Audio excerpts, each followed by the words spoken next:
Hey everybody. Boy, has it been a minute. It has been a minute, man. I tell you what, the last 15 months have been the most challenging 15 months of my life, without question. Great support from family and friends. But that'll be a video for another day. Little Sleepy Hollow in a Greyboe Grand Duke.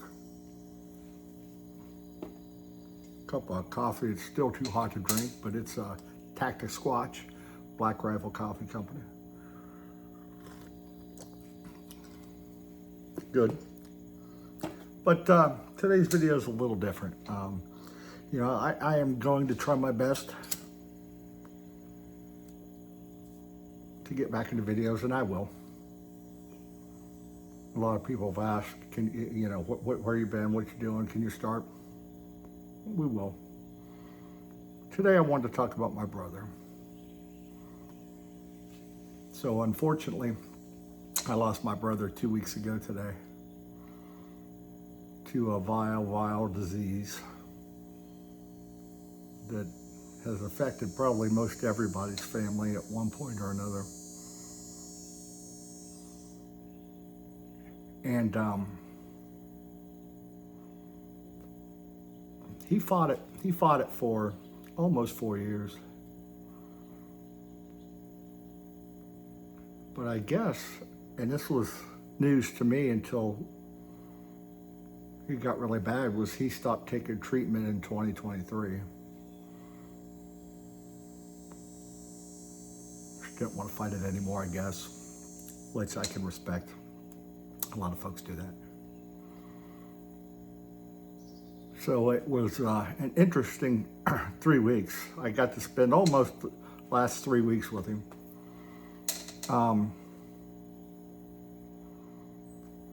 He had been in nursing care in a nursing facility, so he was going to lose his apartment anyway.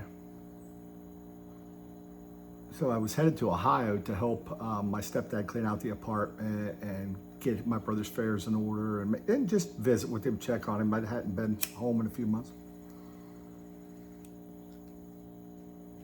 3 miles from leaving my house, I get this call from Fairfield Medical Center in Lancaster, Ohio, that, hey, your brother's here in the ICU and he is not doing well. And they said, we expect him to be on a ventilator by tonight. And so fortunately, I was already headed that way. And made it to the hospital. Fortunately, he didn't have to go on a ventilator. If you ever put a loved one or have a loved one go into a nursing facility, man, watch them like a hawk. Even the good ones I don't think are good, except for the one I'll talk about here in a little bit. But they let my brother go over a week without eating. When he got to the ER, when they finally figured out he was really sick, got to the ER, blood pressure was 60/40. He barely had a pulse. Body temperature was way below normal. Not breathing, barely breathing. So that aside may be a topic for another day. We'll talk about those kind of centers. But how could you let somebody get that bad? Severely dehydrated, severely constipated. He was in bad shape. ICU at Fairfield Medical Center. Couldn't ask for better people. Couldn't ask for better people. They had him on 3 pressors for his blood pressure. They put him on dopamine for his heart rate. Thought he had sepsis, put him on pretty strong antibiotics, and then fluids to rehydrate him. Fortunately, he didn't have sepsis. He did have some kind of an infection going, but they were able to get him back to as I guess as good as he could be, at that stage of his disease. This thing won't stay lit. Anyhow, we got him going. And he had always said, you know, once I get to a certain point, I just want to go comfort care, hospice, and let nature run its course. So we had a good talk. When I got there the first night he was out, I told him, and I was his power of attorney medically, and I knew he didn't want to be on any kind of, he had a DNR, didn't want to be on any kind of life support. But I told him that first night, hey, full court press, do anything you need to do so the family can talk, and then we'll get back to you. So he pulled through that first night, did really well, snapped back pretty good. So he went to hospice, and I have nothing but beautiful things to say about Fairhope Hospice in Lancaster, Ohio. I would wish all nursing centers, hospice centers would treat people with this kind of love and respect. The blessing here in all this is my brother, the last month or week and a half of his life, was probably as happy as he'd been in the last 3 or 4, probably. And this place was fantastic. Again, I'll probably do it. I think that thing warrants a video of its own. Where they cooked him whatever he wanted. They made sure we had food. It was a single room, comfortable. He was only supposed to be there 2 days, get his medicine right, and then go to a new nursing facility my stepdad and I had toured that was supposedly better. But again, none of them are going to be great. So again, a video for another day. But anyhow, he was happy. He's like, I don't want to go anywhere. I just want to stay here. Can you keep me here? And they were like, well, once we get your medicine right, you're going to have to go. Now, my brother always had a thing, you know, and I'm not going to dig too deep in, but he fought a lot of demons. He lived a tough life. There was times that friends turned their back on him, family turned their back on him, and he had some tough times. But he was resilient and really snapped back. They said, once we get your medicine right, then we're going to move you on here in a couple days. Anyhow, he kept telling the nurses his pain level was an 8 or a 9, when obviously you could clearly see it wasn't. So they were messing with his meds a little bit, and honestly, that's probably what allowed him to stay in hospice. And again, I chuckled because he was used to the hospital, because he was in so much pain a lot, and used to the hospital cutting him off. So he'd always say 8 or 9. And they treat to that. So that kept him there another day or 2 while they were messing with medicine, and that's when he started to take a really big dive. The nurse came in, she's like, yeah, he's starting to transition. That would have been on like a Friday. And so they're going to keep him. And each day we'd go, and he'd decline a little bit. The last 2 days, he just slept, didn't eat. Last bite of food he probably had on this earth was a couple bites of scrambled eggs, day and a half or 2 days before he passed.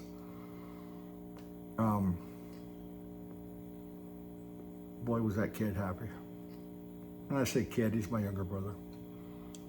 Boy, was he happy. At one point, I think they gave him 6 bowls of cottage cheese. That's what he wanted to eat. They made hard-boiled eggs. The first night he was there, they went out and bought him a quarter pounder with cheese and fries. He wanted a hamburger and fries. Hadn't had one. He ate better than he ate or had eaten in 2 or 3 years. And we thought, wow, man, this is good. But in the back of our mind, we knew, and I had done a lot of research, so I had seen the signs slowly come on. We knew that it was just the really good snapback before the decline, which happens to a lot of people, especially with cancer and other diseases, really. I guess I should say with hospice. So his snapback was great. He lived, I mean, he had deer outside of his window. It's such a beautiful facility. Again, I'm off track. I will put a video out for that. And I'll put a link for that facility in this video. So the Friday before, he passed Saturday morning at like 2 in the morning, which would have been Friday, you know, Friday transitions into Saturday. I was planning on spending Saturday night and Sunday night there. I talked to the nurse, and she said he's probably got it easily a day, more likely 2. So that ended up not being the case, but that was okay. I was okay with it because of the love and the care and the comfort that he received that last week and a half or so of his life.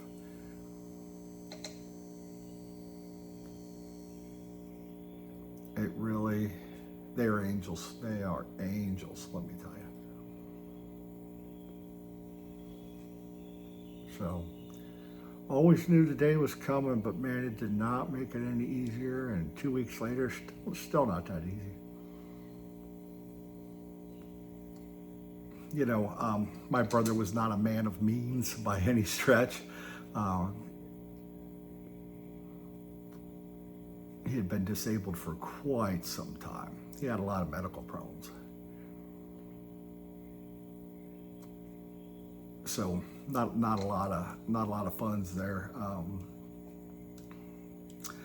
And that's okay. There's nothing wrong with that. He had a nice little apartment, and he lived a good 17 years in that apartment, which was nice. Boy, was he was such a smart guy. I tell you what, that kid knew more about science than a lot of scientists. Especially his 3 really big passions. Medical science. I mean, he had a physician's desk reference, a PDR, for a long time,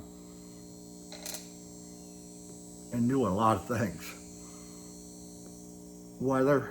He was tornadoes, weather. He was always on top of that. Watched all kind of documentaries, read books, and then space. One of the things he said while he was in hospice care is, "Boy, I hope I make it." I think it's next August or September, so maybe another year.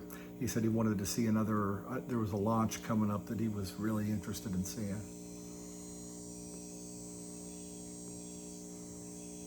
So, but he studied and knew, you know, and that was one thing, that there was one nurse in hospice that kind of did him a little wrong. I mean, she kind of knew he wasn't in 8 or 9 level pain, but he'd ask, "Where's my morphine?" And she said, because once you go into hospice, you go off all IVs. They're not treating you anymore. Everything's oral, or up the hiney when you get to the point you can't swallow, which he did the last few days. You know, most people do. But it was 2 o'clock, time for his medicine. She's like, "Well, you know, we'll bring it at 3 with your other medicine that's going to come." He had a pill he was taking. I think they were giving him methadone. Well, I know they were giving him methadone for the long-acting pain. It's a very good drug for pain. The doctors had described it to us. Especially the dose he was on, he was not feeling a lot of pain. So it come time for the pill, 3 o'clock, 3:15. "Hey, where's my morphine?" "I'll bring it right after you take this pill." Didn't do it. She come back, and then she said, "Well, 4 o'clock, I'll bring your morphine." Didn't do it.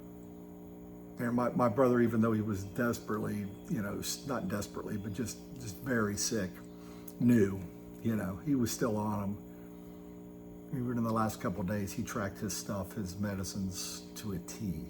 He knew the milligrams, the dosages, excuse me, what they were for. He was a humble man. You know, kind of kept to himself, kept his circle of friends small. Was on Facebook some, but not a ton of friends. He usually had separation between family and friends. So 1 or 2 of his friends, one that visited him in hospice and another that talked to us down at his apartment, I had never met or heard their names before. So he always liked to keep things. He was a very private guy. Like I said, he had a tough life. You know, without getting into the details, it all started. He was managing the football team in high school when I was playing football, and we were practicing one morning, and he slipped on the hill that led up to the football field. It was pretty dewy, had a lot of dew on it, and he broke his ankle bad. I mean, tore it up. And of course, that was the time where they loaded you down with all those opioids, and you know, the rest goes from there. You know, I mean, fortunately, I mean, he was never in jail. He was never, you know, anything like that. He didn't, you know, but still, he had a tough life. But again, anytime you would talk to him about anything scientific, he would be right there on it. And the fact that he had his own apartment for 17 years, and really a blessing. So, you know, it's hard to lose him, especially as he's a younger brother.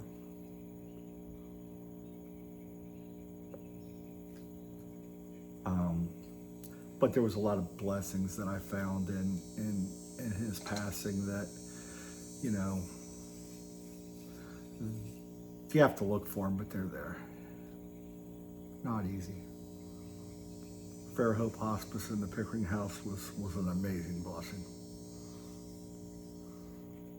So I've had some people reach out, and you know, that have known about it and said, well, you know, what you need anything? You need, you know, everybody. You always ask if you need anything. We're okay. We did start a small GoFundMe for him. He had some last wishes we want to take care of, and we'll do that.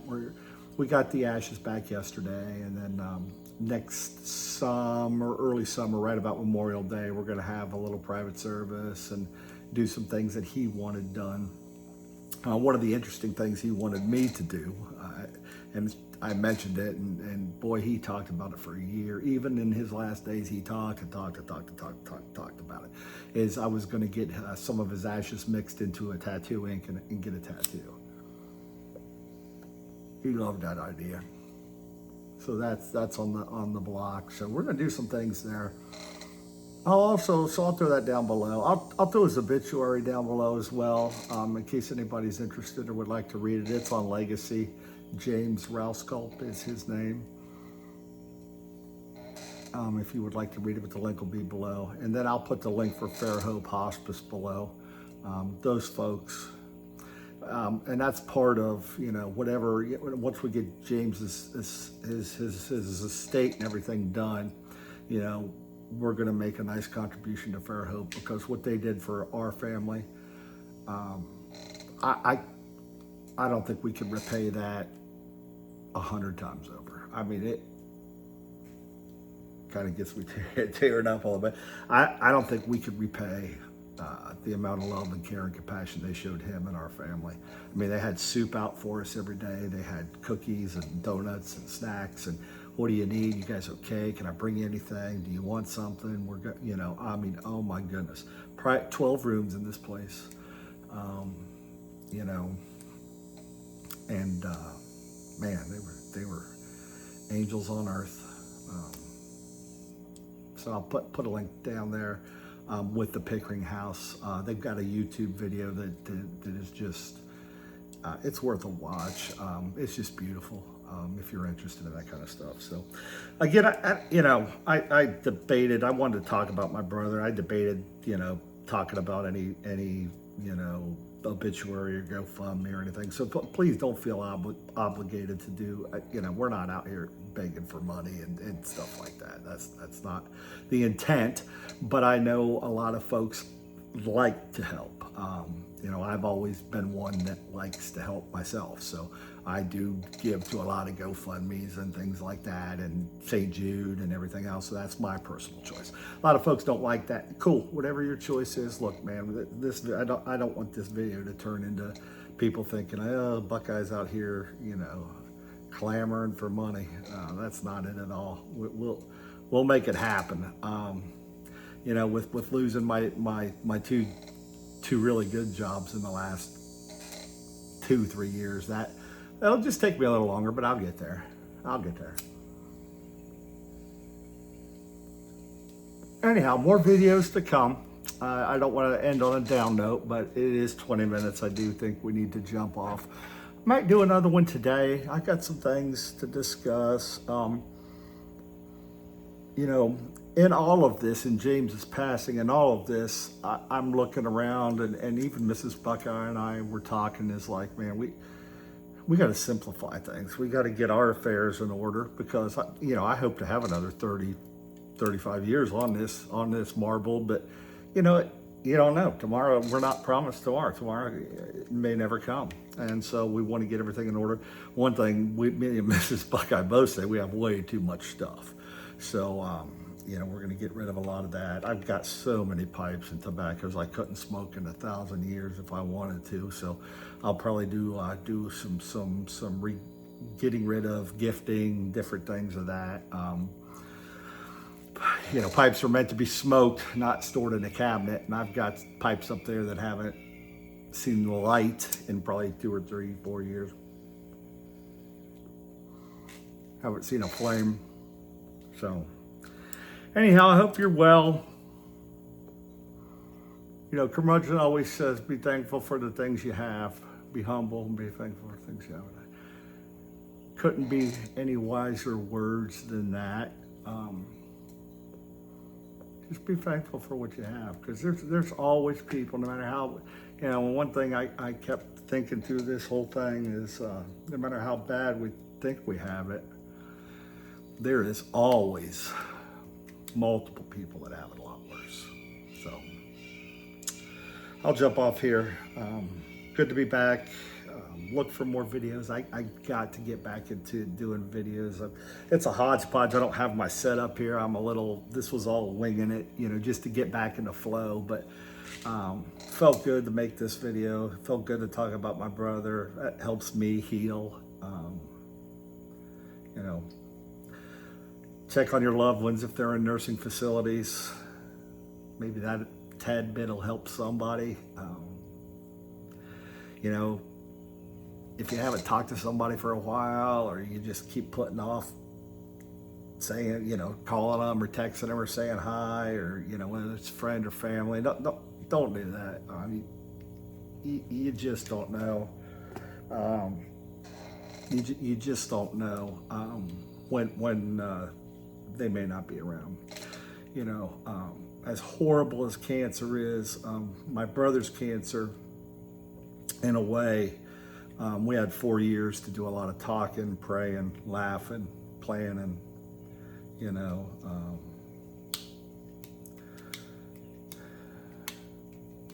Of wishes, and we got a lot of we got a lot of things covered. So, but yeah, it's a shock no matter when, because you don't expect that day to come, but it's going to come for all of us. So, sorry I ranted. Again, as always, I mostly do my videos for me. If people watch them and like them, hey, cool. If you don't, it's cool too. But man, if anybody ever needs somebody to talk to or chat with that's going through anything like this, hit me up, buckeyepiper@gmail.com. Hit me up on here.